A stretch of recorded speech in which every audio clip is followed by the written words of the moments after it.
Hey, it's me, Hrishikesh Kannan, popularly known as Hrishi K. Subscribe to my YouTube channel and hit the bell icon now to get the latest videos and get taken into a world of entertainment, culture, sport, business, and current affairs. Quite shocking for the layman to read in the news that the government is borrowing 1/3 of the total budgetary expenditure. First and foremost, is it correct that the government is borrowing 1/3 of the total budgetary expenditure? Is it every day? And can this lead to a crisis, Sonia? I'm just echoing the sentiments of the common man on the street. So let me give you the numbers. The gross borrowing of the government expectation is that it will be about 12 lakh crores for this year, for FY22 and 23. But the net borrowings is seen a lot lower at about 8 lakh crores. It was about 9 lakh crores in FY22. So the government is actually doing a lot. They're repaying a lot. There is an expectation that there will be higher repayments in FY23. And hence, the borrowing figure is not that high. See, we have to remember that, there is a huge spike up that we're seeing in bond yields globally. There's a huge spike up in crude prices. That bill has to be paid somewhere, right? Yeah. So one of the brokerages, I think it was SBI, who said that they are estimating 1.2 lakh crores can come in into the government's kitty through overseas borrowings. And that could ease some pressure on the domestic market. So I take your point that the borrowing is high, but it's not as high as what we saw last year. And I think that is something that will be, a bit of a relief for the market.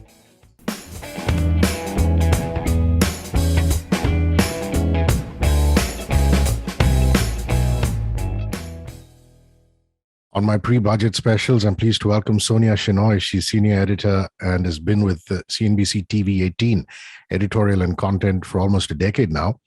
For those of you living under a rock, she co-anchors and plans primetime market shows like Bazaar Morning Call, Bazaar Opening Call, and Bazaar Corporate Radar. Other shows anchored by Sonia include Smart Money, that capitalizes on the present week's trends. The show focuses on the here and the now. They talk about what's trending, what people are talking about in the week. She also handles fundamental research of different industrial sectors, such as real estate, automobiles, and aviation. She's the recipient of the Young Professional of the Year editorial at the Exchange for Media News Broadcasting Awards, the ENBA.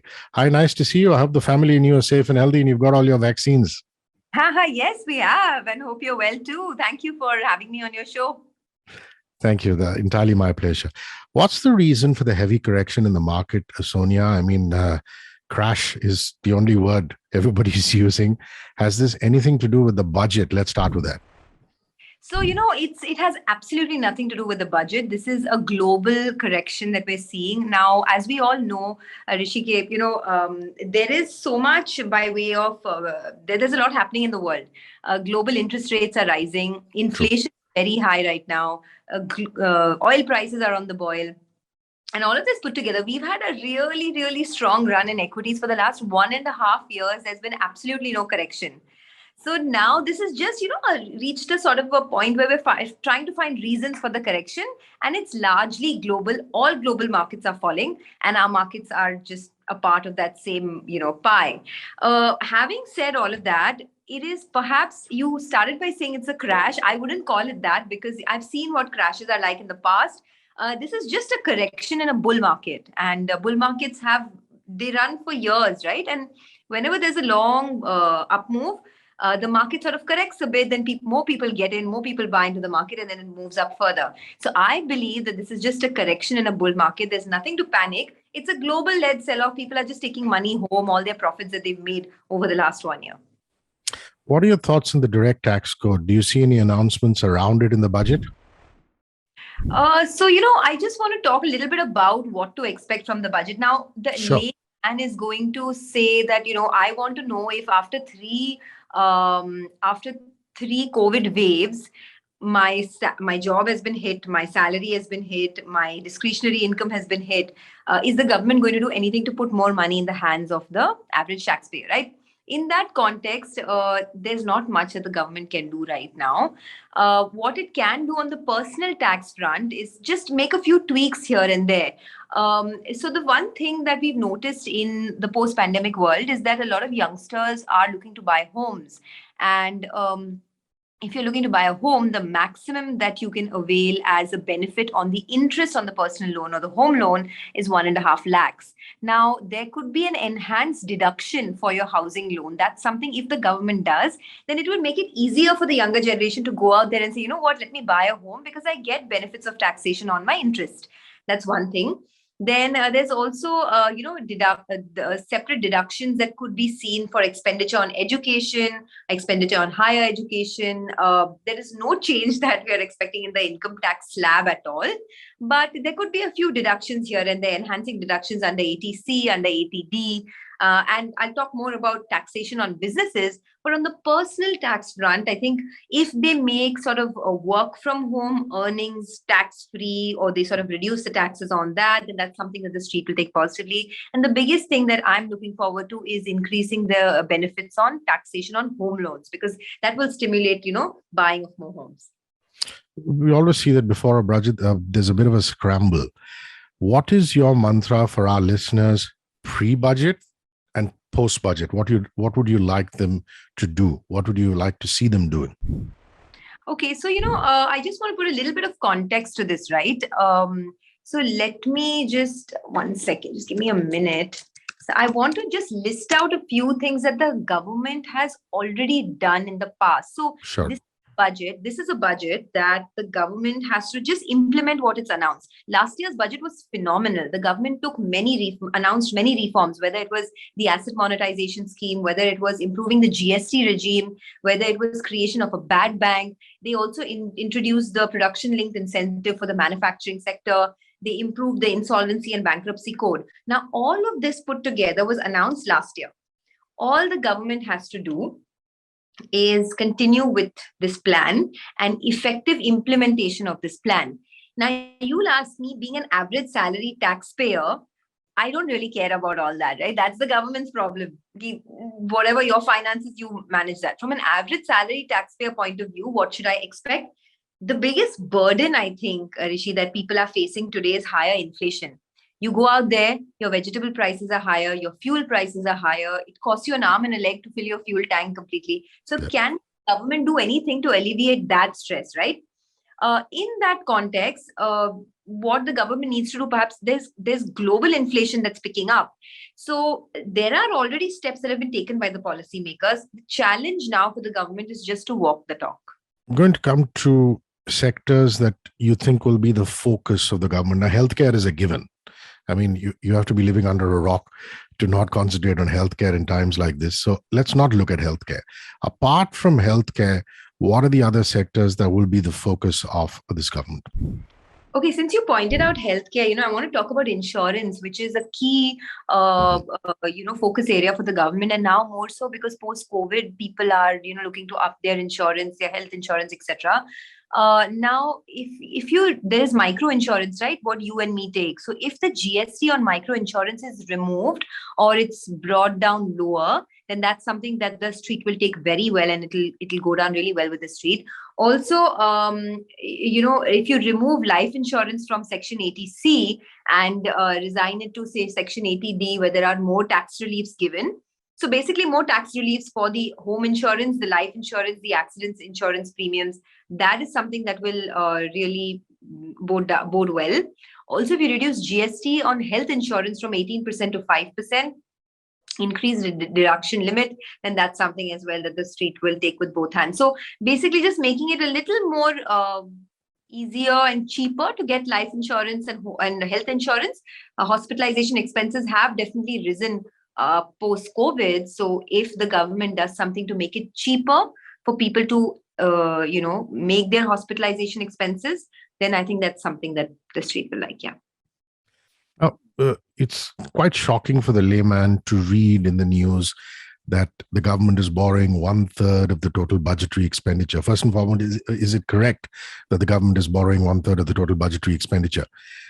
Is it every day? And can this lead to a crisis, Sonia? I'm just echoing the sentiments of the common man on the street. So let me give you the numbers. The gross borrowing of the government expectation is that it will be about 12 lakh crores for this year, for FY22 and 23. But the net borrowings is seen a lot lower at about 8 lakh crores. it was about 9 lakh crores in FY22. So the government is actually doing a lot. They're repaying a lot. There is an expectation that there will be higher repayments in FY23. And hence, the borrowing figure is not that high. See, we have to remember that, there is a huge spike up that we're seeing in bond yields globally. There's a huge spike up in crude prices. That bill has to be paid somewhere, right? Yeah. So one of the brokerages, I think it was SBI, who said that they are estimating 1.2 lakh crores can come in into the government's kitty through overseas borrowings. And that could ease some pressure on the domestic market. So I take your point that the borrowing is high, but it's not as high as what we saw last year. And I think that is something that will be, a bit of a relief for the market. A lot of state governments have invited Tesla for manufacturing. In fact, you open Twitter, it's almost a race to the finish with powers that be tweeting out to Elon Musk directly saying, why don't you come to my state? Can we see anything related to EVs, electric vehicles in the budget and the automobile sector as a whole?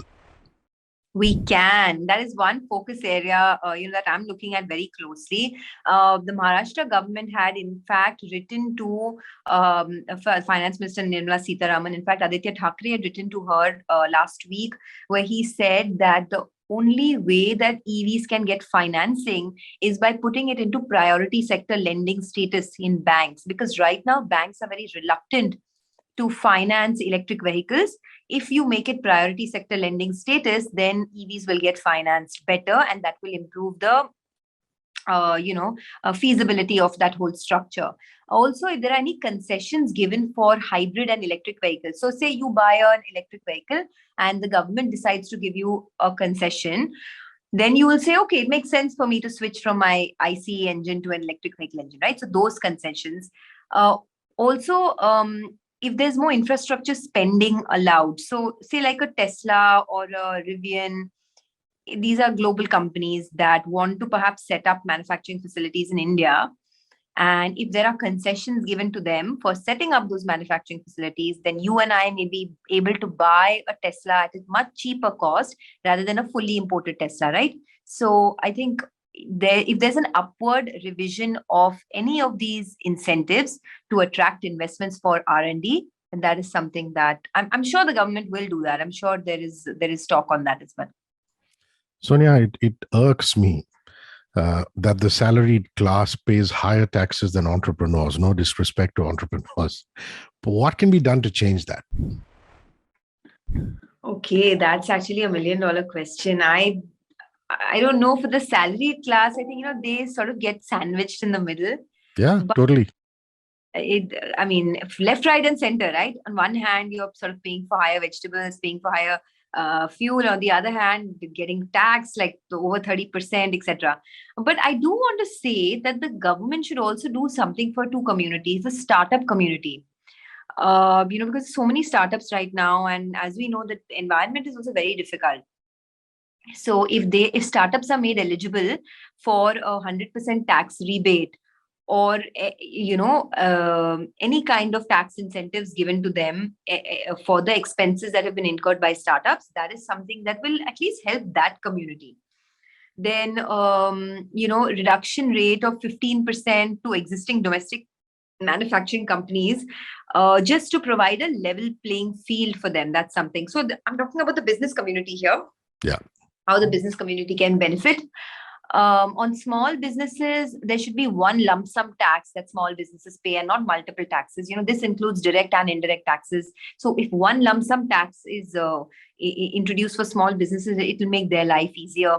The government, in any case, made tax compliance very easy last year. They made a lot of tweaks, but they just need to kind of, fine-tune those tweaks this time around. And I think that will help a lot. Okay, from a broader perspective, this is not a specific thing. I've got into a lot of specifics. Can the government kickstart demand post-COVID? That's the question everybody's asking. That is. So, expectations, as we discussed, expectations are very low over significant changes, but there is a lot that the government can do to get CAPEX going. Infrastructure related CAPEX, spending, some relief to MSMEs, which is the small micro establishments, medium and small enterprises. some relief to stress sectors, some sentiment boost. See, let's not forget, we are heading into multiple state elections in 2022. There are 5, 6 states going into elections. So there is a high chance of the government coming out with a populist budget, which has a rural slant. So more jobs, perhaps more rural benefits, because that's been a space that's been hit the hardest. So the government may not have too much money to spend, but even if it makes minor tweaks in infrastructure, MSMEs, rural, I think, and if it shouldn't cost the exchequer too much, I think that will be taken well. Okay, I'm just saying, let's do a small look back. It's difficult because you do this for a living, and there's so much that happens in your line of work and in the Indian economy. But if you look back, can you identify for me iconic budget announcements from the past? I mean, stuff, maybe 1 or 2 things, even 3 if you can't think of just one solitary one. Iconic budget announcements from the past that you feel, Sonia, as an economic journalist and an editor, that really created huge milestones for this country. Okay, one is definitely the GST regime, right? I mean, there are a lot of debates on whatever the effective implementation of GST, etc. But I think creation of the GST regime was one big positive for me. The other thing was the introduction of the production-linked incentive scheme for the manufacturing sector. Now, I'll tell you why. Because in order for India to become a manufacturing hub globally, it needed that push. And this PLI scheme is a scheme in the right direction that the government has announced, which I guess, every sector getting export benefits will help them become a bit more competitive globally. The other thing is perhaps creation of the bad bank that was announced by the government. So maybe pulling all of the bad assets together in one area and then, sorting out those issues. That's one. Then there's the asset monetization scheme that the government had announced, which was also a big positive. See, we can't compare these budgets to what we saw way back in 1991 and 1992, right? Those are reformist budgets. Now it's become a bit tougher because of COVID itself has sort of ruined the situation for so many countries in terms of the balance sheet. Expenses have gone up, incomes have dwindled. So it's a tightrope walk, actually. On one hand, to pump prime growth, on the other hand, to maintain fiscal prudence. It's not easy, but the government has done their best. And I'm sure that whatever they announced last year is something that they would take forward. Now, since we have this platform, I just want to talk about the 5 most important things that you'd want to track in this budget, right? Sure. One is the government in the last 2 years has made big strides on fiscal transparency. Repaying all their bills, the dues owed to the Food Corporation of India, quantifying the off-budget items and all of that. If they maintain this transparency, then it will go a long way. The second is credible budget estimates. Now, the tax revenue estimates that the government made last year were on the conservative side and in fact surprised on the upside. This was very different from the previous years where there were extremely ambitious tax revenue estimates and the credibility was off the budget, So if they stick to conservative tax revenue estimates this year as well, then that's something that I think, the people will appreciate. Then high quality spending. See, the government doesn't have to spend too much, but high quality spending. So, to keep social welfare schemes elevated for longer, given limited resources, maybe it's a good idea to keep pre-existing schemes like the NREGA well funded rather than exploring new schemes. So the government doesn't have to reinvent the wheel. They have come out with good schemes like the PLI scheme, production linked incentive, the NREGA scheme, all of that. They just have to keep these pre-existing schemes going. Then, of course, you have gradual fiscal consolidation. So the budget last year outlined a target of 4.5% of GDP of fiscal deficit by FY26. And this would entail a fiscal consolidation of 0.5% of GDP per year, which is fine, which is a very reasonable target to meet. So these are just a few things that, perhaps people would want to watch out for. Yeah, keep an eye and ear out for Prashant Nair, National News Editor at CNBC-TV18, who I'm also going to chat with later. We're going to focus on GST, privatization, in particular the Air India deal, and state taxes and the reality of that. And of course, purchasing the huge quantity of gold that the government has done. So we look into those factors with Prashant. For those of you who want to follow Sonia on Twitter, she's at _Sonia Shenoy, and it's at CNBC TV18 News. Listen, before we sign off, this is something totally unrelated to the budget. It's a social awareness message, a social campaign that I'm doing. It's called Climate Warrior. Now, everybody I'm chatting with, I'm asking them about their contribution towards saving the planet. I mean, basically, the idea is, why aren't we separating dry and wet waste?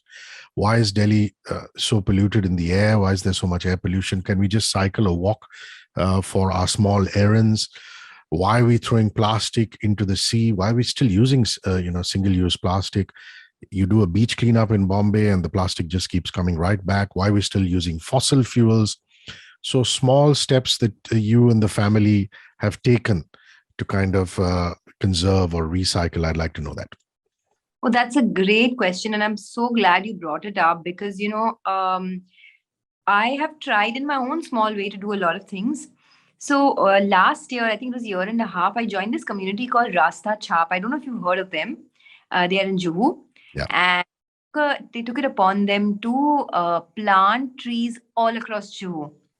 This was, I think, 2 years back, 2 or 3 years back. Then the pandemic hit and everything, but the trees were already planted by then.